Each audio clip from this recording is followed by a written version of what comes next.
Hey guys, Jay Deli Popka here, and I'm going to answer some questions that a lot of you guys sent on YouTube. It was pretty cool, I appreciate it.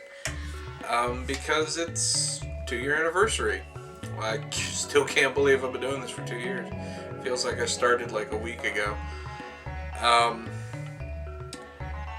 Yeah, it's pretty cool that in the time that I've done this show that I may not have a huge following, but the following I do have, I do appreciate it because you guys really like what I'm doing and you're interested in the Xbox. That right there is what really, it means a lot to me, is the fact that this system's getting the love that I feel it should get.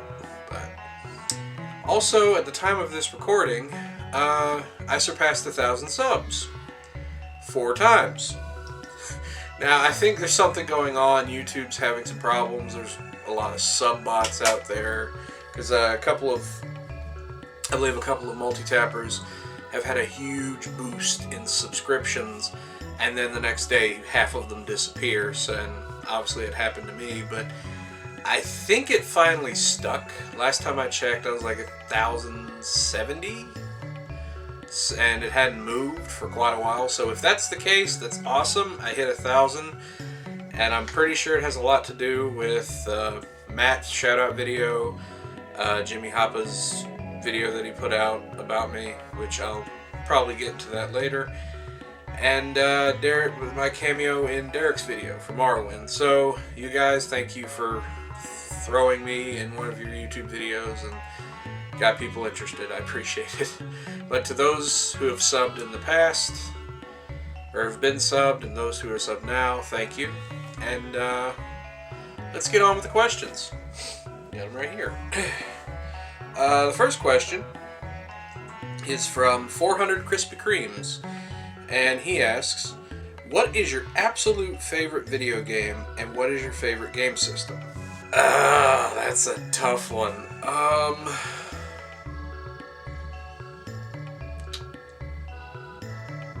Let's see. I'd have to say absolute favorite video game would probably have to be Shenmue. Only because, granted, I don't want to get too much into it because, well, spoiler alert, I'm actually going to be reviewing the second one in this the season we're running now. So I'm not going to say too much, but I will say I love that game. It's really for the story. The gameplay's good too. It's a little archaic by today's standards, but it's just that story just draws you in, and all the interaction that you can do trying to figure out the story. And it's one of those games that every couple of years I go back and play. And well, the second one at least right now. I don't have a Dreamcast. Play the first one. Here's hoping for that HD re-release, right? But, at least the second one I play that, and, it's just a really fun game to me, and I don't know, there's a lot of memories to it, but like I said, I don't want to spoil the episode coming out, so. As far as system, surprisingly, it's not the Xbox. I do enjoy the Xbox a lot, I really do, but to me, my favorite game system is the Dreamcast, actually. I don't know, when it came out, it was just the games that came out for it, the hype around it, the things it brought to the table, like online gaming, Phantasy Star Online. That was huge to me, because I got to play an RPG with other people across the world. PC gamers have been doing for years, but I just never could afford a powerful PC. So. And the multiplayer games, especially the Power Stone games, it's just, there was a lot of fun to be had with that system, and I cherish it. So that, to me, is my favorite game system of all times. Xbox is a close second. So there you go. Next question is from Dongled, or as you might know him, Mike Tendo from Dude You Haven't Played This Game. And he wrote, unsubbed, needs more rambling. I keyed. What's the most underrated game for the Xbox? Well, I'll try to keep the rambling to a nominal level for you. I'd have to say, if you mean like Xbox only, not for everything, I'd have to say Jade Empire, because it was a really fun action RPG that I feel it didn't get the credit it deserved. Like, BioWare had just come off of Knights of the Old Republic, which is a great game, and they, instead of going with a sequel, they create this totally original IP set in this ancient, like, Chinese folklore fantasy setting, and they make it about martial arts. I mean, to me, it was just a great game, and the fact that there's still no sequel to it yet. We're getting Mass Effect 4 Electric Boogaloo, or whatever the hell it's called. It's a shame, because I really think I think if people pick up that game and they play it and they see how good it is, and tell BioWare, hey, we don't need another Dragon Age, we don't need another Mass Effect, give us this, I think they'll listen, and I think there will be another Jade Empire, hopefully. But if not, play the original. Very underrated. I meant what I said in my crappy review of it, or crappy looking review. It's a must buy, there's no question about it. So I hope that was enough rambling for you. So the next question is from Henry Naimi. Naimi? I hope I didn't butcher your name. So, while your pal was robbing the grocery store, you sat in the getaway car making this video. Way to keep your cool. I just hope you get away clean, or your next vids will be prison documentaries. Yeah, that wouldn't be fun, would it?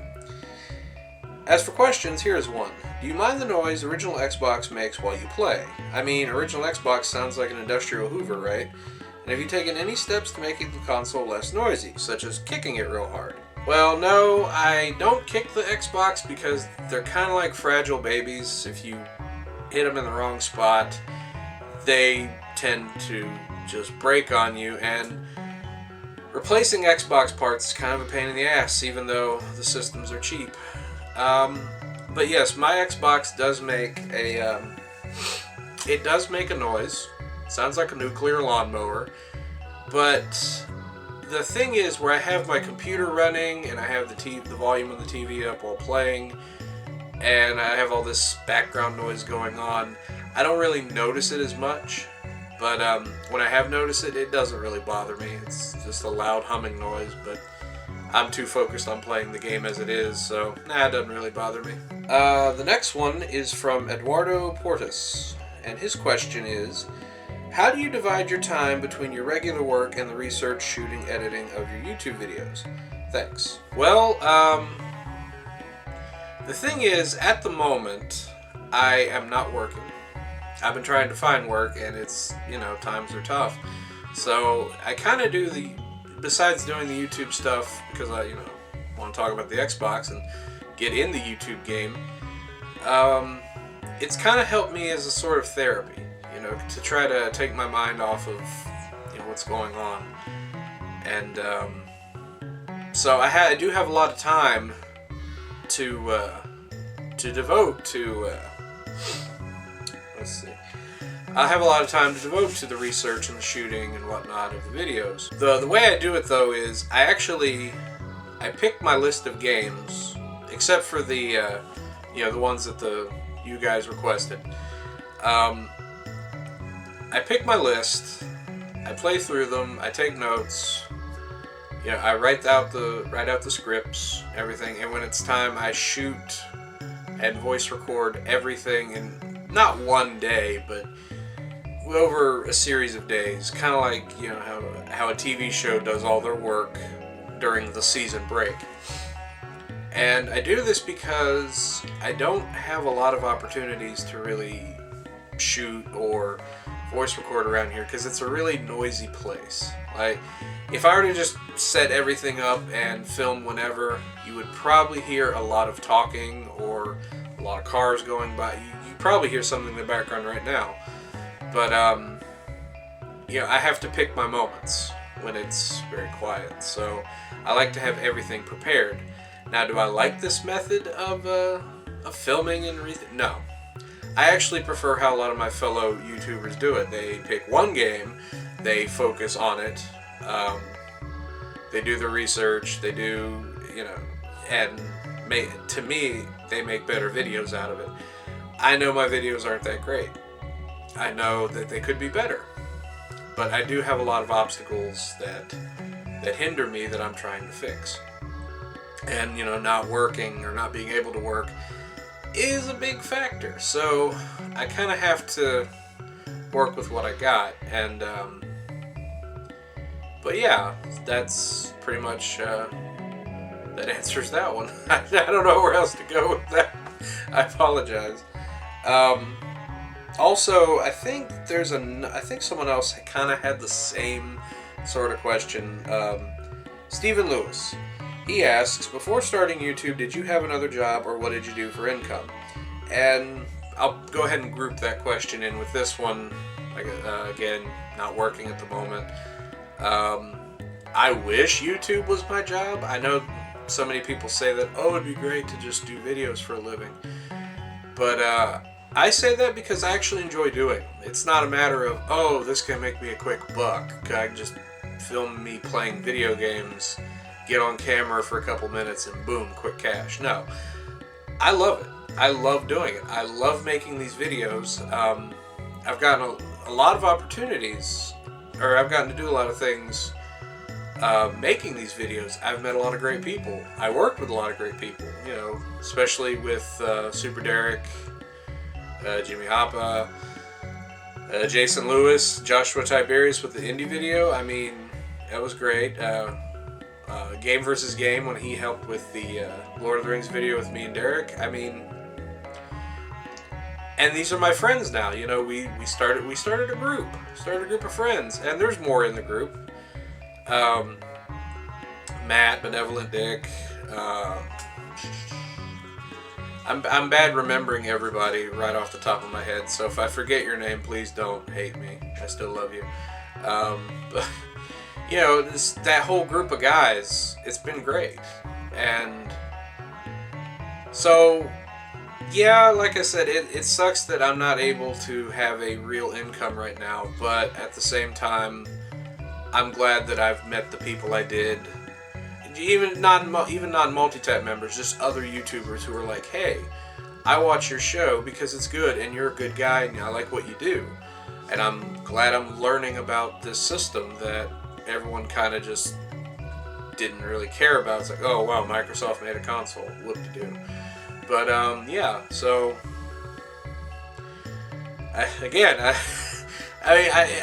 it is kind of a personal question. I don't know. I don't mind to answer it. It was one of those like take you out of left field type of things. But yeah. So it's all good. Before I continue rambling, let me go on to the next one. Ziggy7800 Pro asks, what is your favorite childhood memories with video games? Also, your thoughts on Star Wars The Force Awakens. Well, let me get the Star Wars part out of the way. I like the movie, but it wasn't memorable, if that makes any sense. Like, yeah, I know everyone's saying that they pretty much ripped off A New Hope, and to a group what they did, but I'm not going to hate them for that. They had to play it safe. You're taking a movie that, you're creating a sequel to one of the movies that people liked. You're bringing back old characters, so yeah, you had to play it safe. You couldn't go too out of the box. But I liked it for what it was. I'm more excited for the movie coming out this year, the Rogue One and Episode 8. I think this one was a good introduction point, like easing everyone back into it, because they were afraid, from after the prequels. But yeah, that's pretty much that. Childhood memories with games. I do have one, but I'm not going to spoil it because it's part of the Shenmue video. But one I can tell you was when I got my Dreamcast, because it's kind of a funny story. So I had to do a lot of convincing to my mom to get the Dreamcast. I had one of those buyer's guides, like, oh, this is what the Dreamcast can do. It has internet capabilities and it has all these accessories. And I was just talking to her about it, like, oh, look how cool this is. And she's like, okay, well, we'll go to Toys R Us and you can pre-order it. So I go do that, and $99.99, that eventful day comes, and she picks me up from school, and sitting in the back seat is Dreamcast with Sonic Adventure and a VMU. I'm like, oh, I finally got it. So I go take it home, play it for a little bit, loving it. Give it a rest, go to bed. Next day, I go in to play the game, and it won't read the disc. I was like, okay.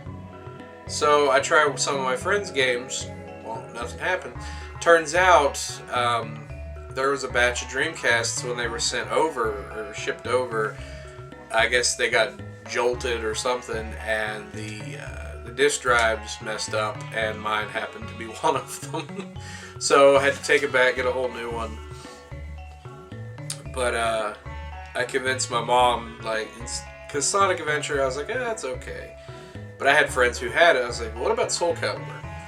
I was like, so can I switch this out for Soul Calibur? I did that,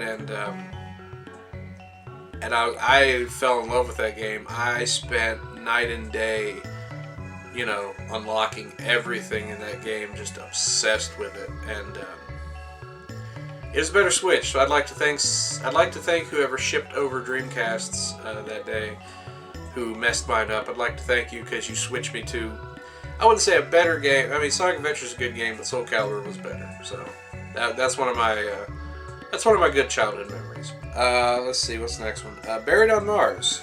Congrats on 2 years. What is your top 3 OG Xbox games you are on the hunt for right now? It's kind of tough to say, because a lot of them that I'm looking for, I'm not going for a complete collection. I thought about it, and I instead decided to go for my own, I went through the list. I was like, I'll go for the ones that I think look interesting.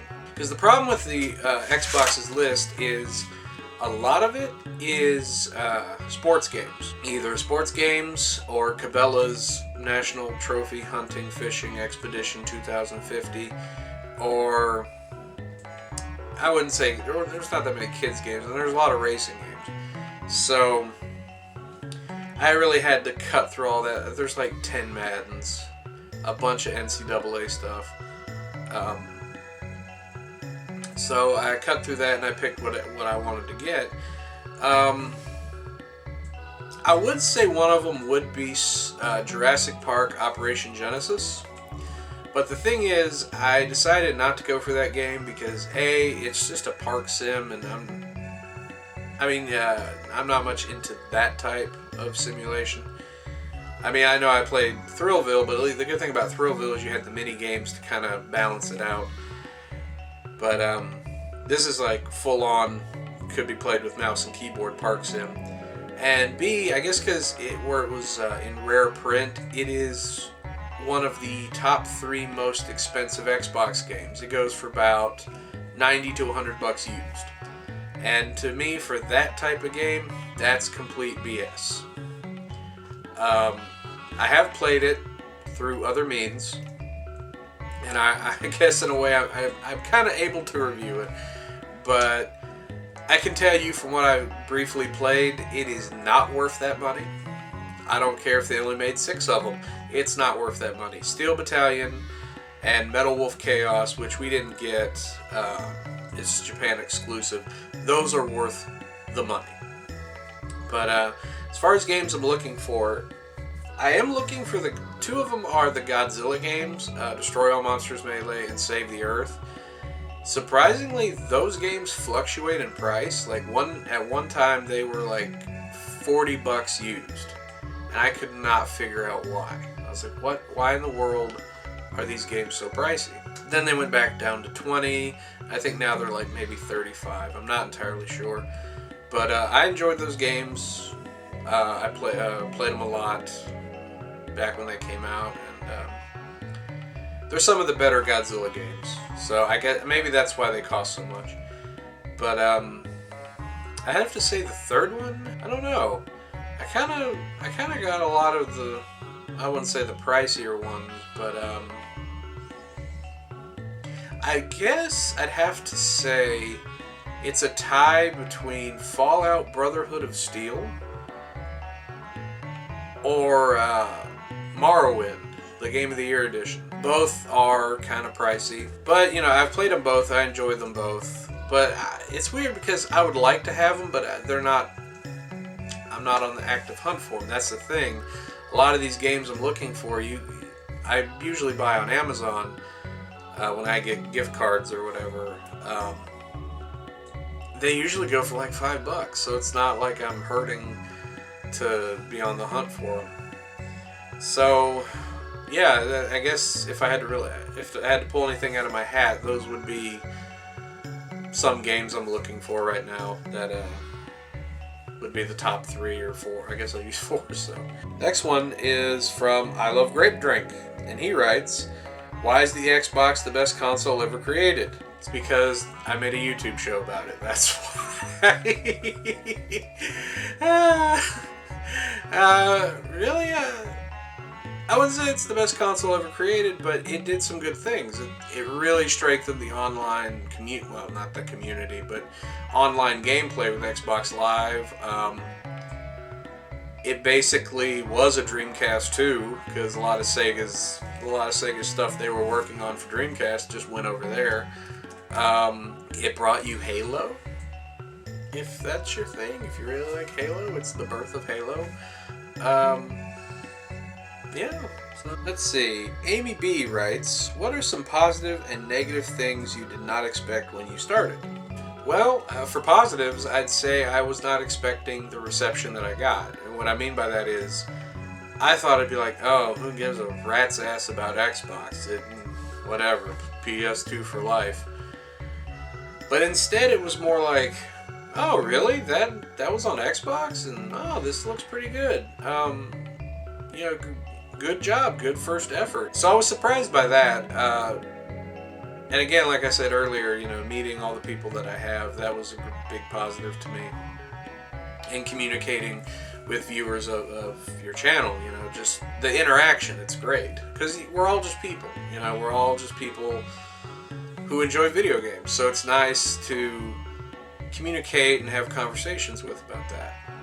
As far as negatives go, to me, all the negatives land on me. I know, like I said, I'm filming on a camera that's like probably 9 years old.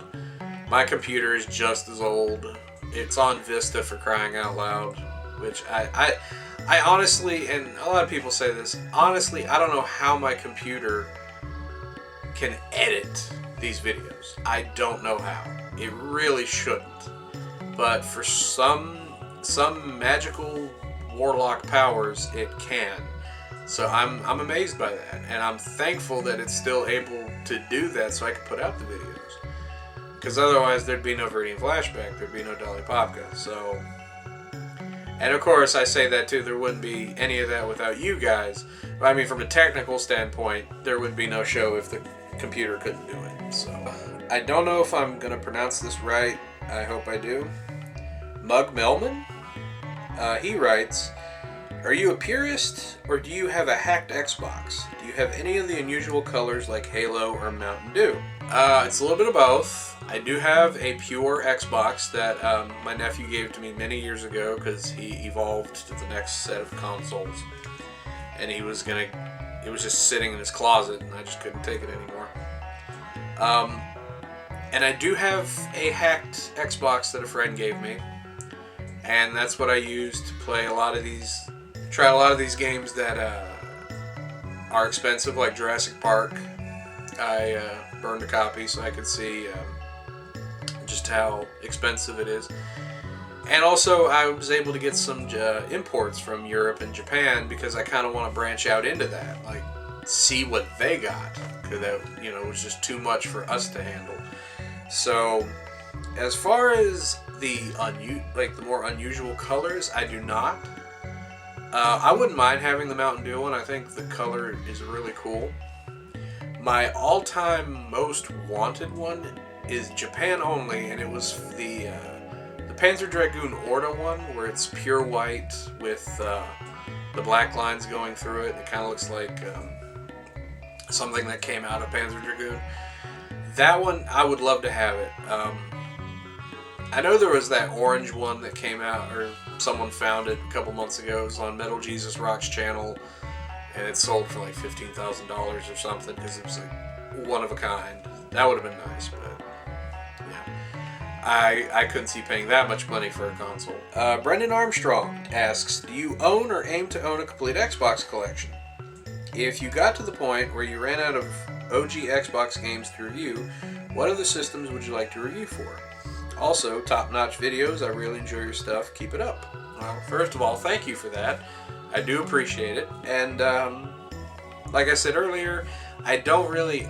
It's not my goal to own a complete one, but I have a feeling once I finish my list, I think I'm down to like 40 games left that I personally want to get.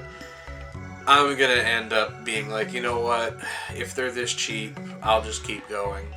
I haven't decided yet. But personally, I don't know if I ran out of games. I don't know if I would do another system. Only because all the systems that I loved to play as a kid up till now, everyone's covered them. And they've covered them a lot better than I feel I could do. Especially the 8 to 16-bit eras. Everyone has just gutted those poor systems, libraries, and I mean, granted, there are a lot of games out there that still aren't talked about because everyone's kind of talking about the same 30 or 40 games, with the exception of a few people. So yeah, like I thought about doing Dreamcast, but Dreamcast seems to be a little pricey to collect for these days, and I'm pretty sure there's a Dolly Popka-ish person out there who's like, I am the Dreamcast guy, and he probably does a better job than me, or that I would. So I thought about collecting for the Saturn because I don't know, I find that system to be really unique, really interesting. I used to have one, played the hell out of it, but again, the games are going up with that one, so I don't think I'd touch it. So I really don't know. But I don't know if you can see behind me, I have plenty of games so far to review, so I don't think I'll be going anywhere anytime soon. Electric Maestro writes, what's a game you could play over and over and not get tired of? It's probably a cliche to answer, but Resident Evil 4. I have played that game so many times. I've played it on 4 or 5 different systems. I played it on GameCube, on PS2, on the Wii. I have it on 360. I even had the iPod version of it and played it over and over and over. I don't know why. It's a fun game. It's a great game. Nothing that wrong with it, to me anyway. But I honestly don't know why I played it over and over again. Like, I could just be sitting here one day and be like, you know what? I'm going to go through Resident Evil 4 start to finish. Yeah, go figure. Vintage Video Game Geek writes, I just recently subbed and literally know nothing about you, except you make cool game reviews. Thank you. Here are my questions. Number 1, what does Dolly Popka mean? Number 2, where are you from? And number 3, what are your other hobbies besides gaming? Dolly Popka is actually a AOL screen name I used to have in high school. I didn't come up with it. A friend of mine did, because at the time the PS2 just came out, and Klonoa 2 was one of the launch games. At least I think it was a launch game. And Klonoa's little spunky dog-looking sidekick was named Popka. I thought, oh, he's a cool little character. And I was making a screen name on AOL, and my friend was like, yeah, I got a name for you. Here you go, the Dolly Popka, because Popka sounds like llama for some reason. I was like, yeah, sure, whatever. And it just kind of stuck over the years. So I started using it in other things, and I felt when it was time to make the YouTube channel, I thought no one in the world has this name. Nobody. And if they did, I'd be surprised. And sure enough, when I created it, it wasn't taken. I was aware that, thanks to Benevolent Dick, that in Russia, Popka means ass. I did not know that, and I kind of wish I didn't, because it kind of ruins the name. So, thanks, Benny. Where am I from? I'm originally from Myrtle Beach, South Carolina, or in that area, in a little town, Garden City, right, kind of next to Myrtle Beach. I'd say it's about maybe a 20-minute drive, last I checked. It's a nice little town next to a bustling city. I haven't been there in quite a while. As you guys know, I'm in Texas. So, but I still miss it from time to time. Let's see. What are my other hobbies besides gaming? Not much, really. I enjoy going to the movies. That's actually my first passion, was to be a filmmaker, and because I loved going to movies all the time. I loved everything about movies, and instead I guess I still kind of am making movies to a point. Not much going on with me in terms of hobbies. I do enjoy to read now and then. Not a lot, though. I used to read a lot as a kid. Now, video has totally destroyed that. But watching TV, no. I don't really watch that much TV. It's kind of gotten stupid. I mean, there's some good shows out there, but I mostly stick to YouTube. And to kind of follow up with that, Exister writes, just like Vintage Video Game Geek, I have just subscribed, so I don't know much, which is why I'd like to ask. Number 1, how many Xbox games do you own? I think I'm almost at 300. I haven't checked in a while. I do keep up track with it on VG Collect, but I think I'm close to 300. Not entirely sure. Number 2, how many games for what consoles do you own in general? Over the years, especially for like PS3 and 360, I have a lot of downloaded stuff, if that counts. So I have a ton. Like, I think I have maybe 40 PS3 games that are downloadable and only like 3 or 4 discs.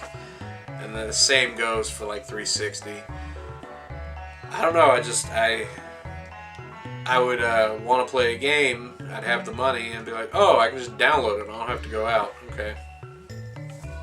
So I couldn't give you an exact number, but I have a bunch of downloadable stuff. That's pretty much it.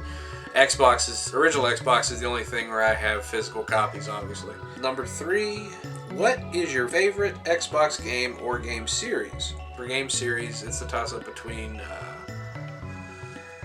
Metal Gear or Resident Evil.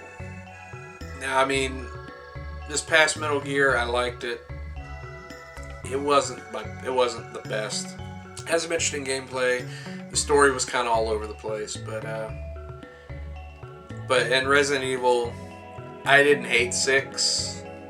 I didn't love 6, but I didn't hate 6. So, I mean, those series are kind of sitting there. But I'd have to say, favorite Xbox game? I can't really say Shenmue 2 because, I mean, yeah, it was on Xbox, but it was a Dreamcast game. I mean, if that counts. I'll have to get back to you on that one. Let's see. Oh, I think I combined 2 of your questions, because it says here, what is your favorite game or game series in general? So, sorry. I guess I kind of merged them together without realizing. B-Suits, I hope I pronounced your name right. He asks, Dolliest of Popkas, have you found any hidden gems in the Xbox library that have really surprised you? Particularly good surprises, but bad or hilarious surprises are welcome too. Congrats on 2 years. Well, first, thank you. I appreciate that. And as far as hidden gems, I've already reviewed it, but I'd have to say Starsky and Hutch. That game, I was not expecting a game based on an old 70s TV show to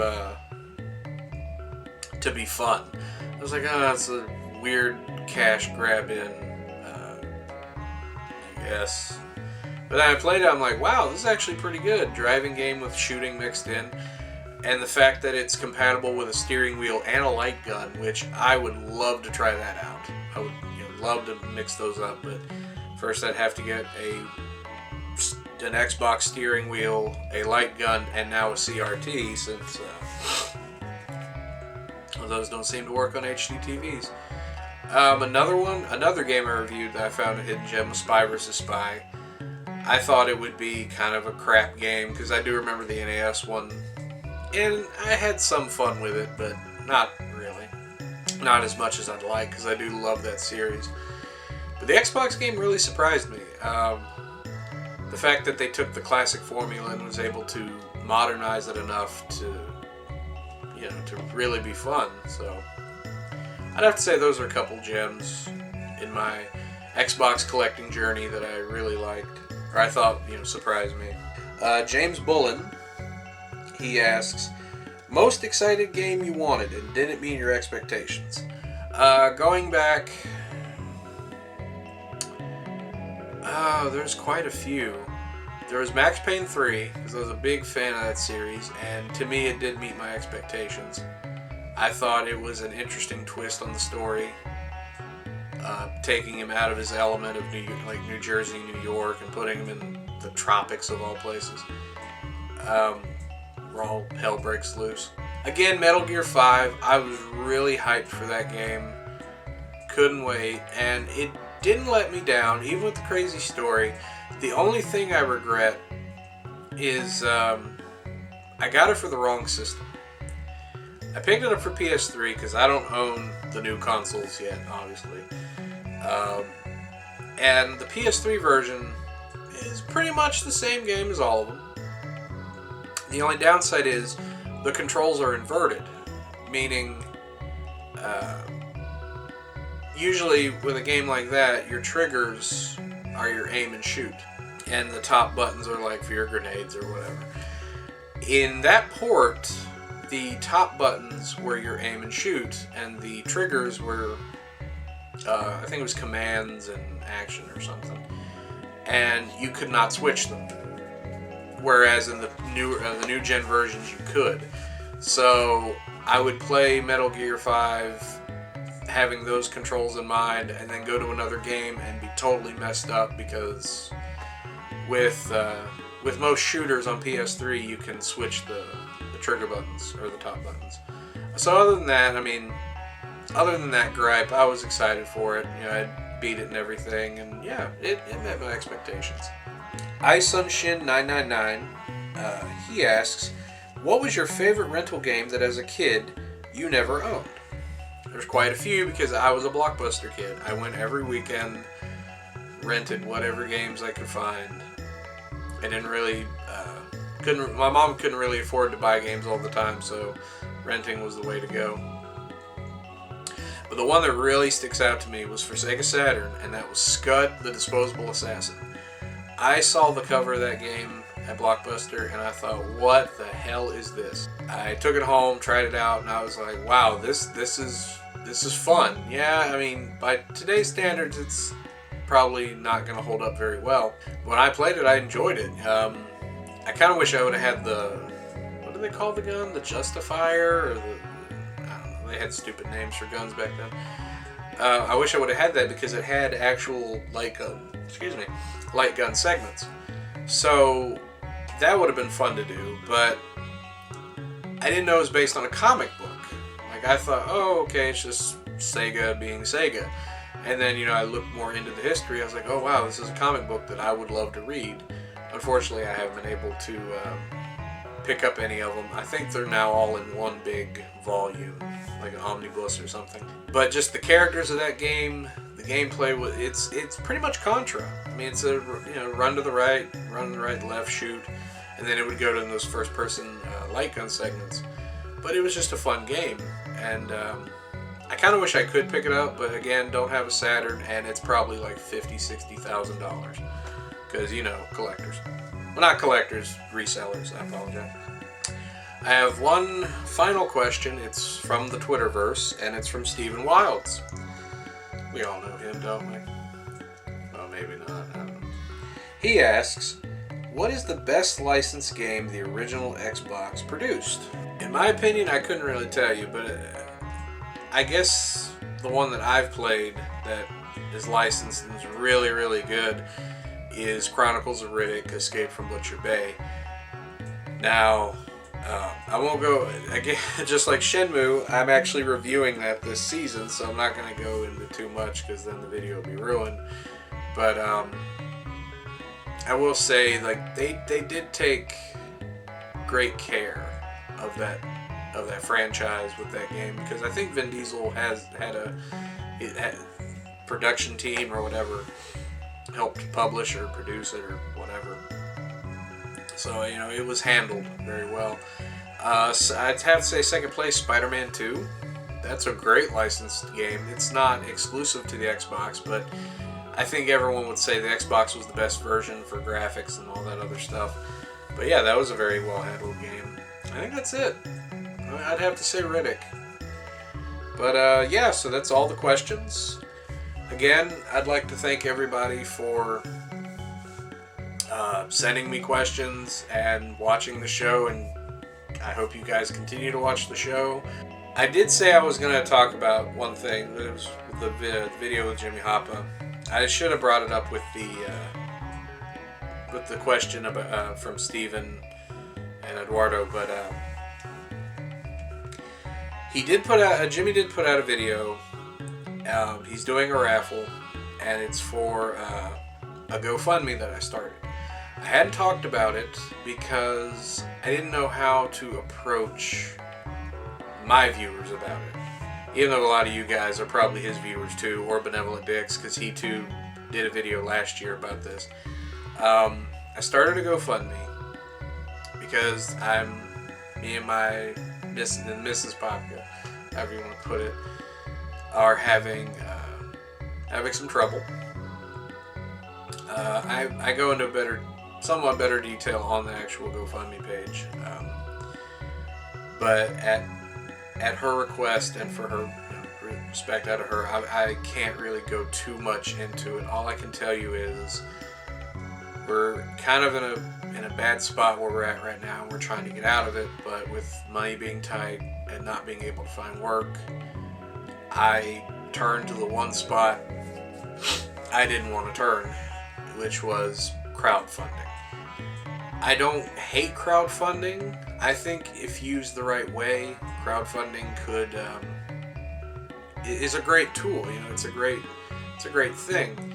But there are people out there who abuse it, and I did not want to be seen that way. I didn't want people to go, "Oh, wow, he's just doing this because he wants to buy a bunch of useless crap." Like, no, it's not it. It really is for the reasons I say. But some of the guys multi-tapped. You know, like I said, they're good friends, and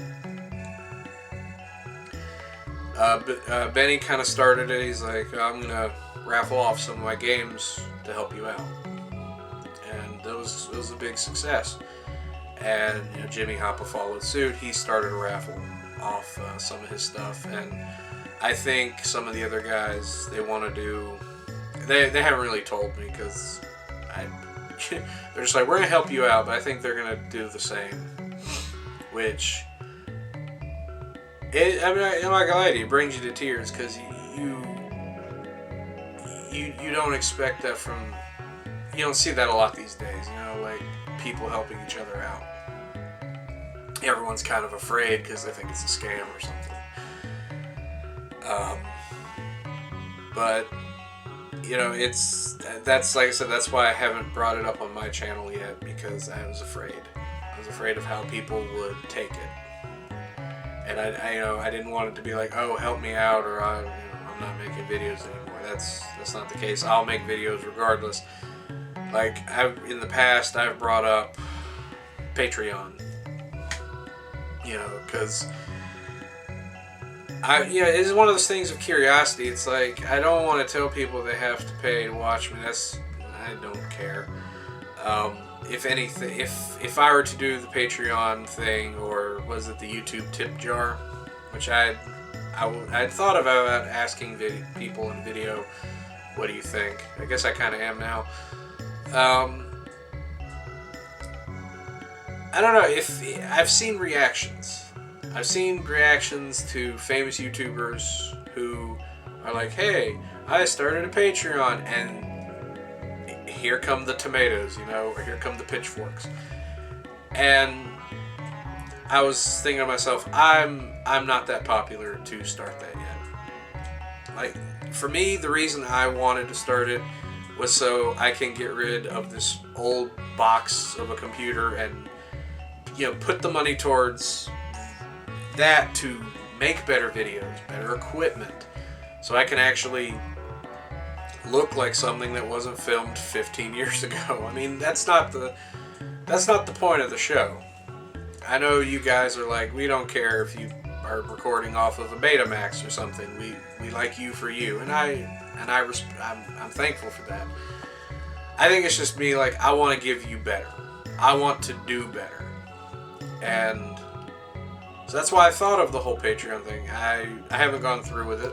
I think I started making a Patreon page, and then it's like, well, what do you want to offer for perks? And I stopped. I was like, I don't know what in the hell I could offer for perks. Here's come to a Skype session of me sitting here talking to you. That's not a perk. Watch it a day early. No, that's not a perk. So I kind of backed off. And of course I saw, like I was saying, the YouTube tip jar. I think a couple fellow YouTubers use that, and people have they've graciously like, oh, well, here towards something you need for your show.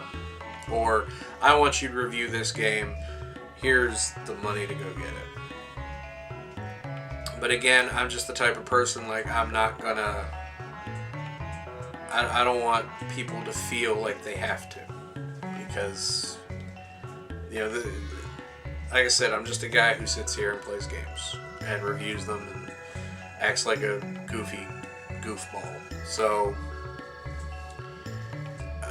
I'm totally rambling. But yeah, that's I kind of threw that in there. It has the Patreon and the GoFundMe. They have nothing to do with each other. It was kind of just a run-on sentence because get your thoughts out. But yeah, the GoFundMe thing. That's where that is. Like I said, I'm pretty sure the majority of my viewers already knew about it through the rest of the Multitab crew. So I guess that's another reason I didn't say it. I'm like, well, you guys are going to find out one way or another. But to the people who have donated, the people who will or do, thank you from the bottom of my heart. It means a lot to me that you guys are like, you know, we want to see you succeed. We want to see you get out of there and actually be, you know, be happy with your life. And I really do appreciate it. But here we go. Well, I'm gonna cut it for here. This was supposed to be just a Q&A video, and I guess it turned in more into a 2-year anniversary Q&A sad update video. So again, thank you all for watching. Thank you all for the questions. Thank you for everything. Thanks for helping me get to 1,000 subs 4 times in one day. Hopefully it sticks this time. And to the subscriber bots, thanks for trying. YouTube was going to catch you eventually. But thanks for helping me get to that boost and that temporary bit of happiness. But like I said, hopefully it sticks this time. And if it does, thank you for helping me reach 1,000. This can mean only good things from here on out. So, and if I forgot anybody, I'm sorry. I did this off the cuff. I am not good at off the cuff, as you can obviously see. But I'm going to cut it for here. Here's to another 2 years, another 5 years, as long as I can keep it going. Take care, and I'll catch y'all next time.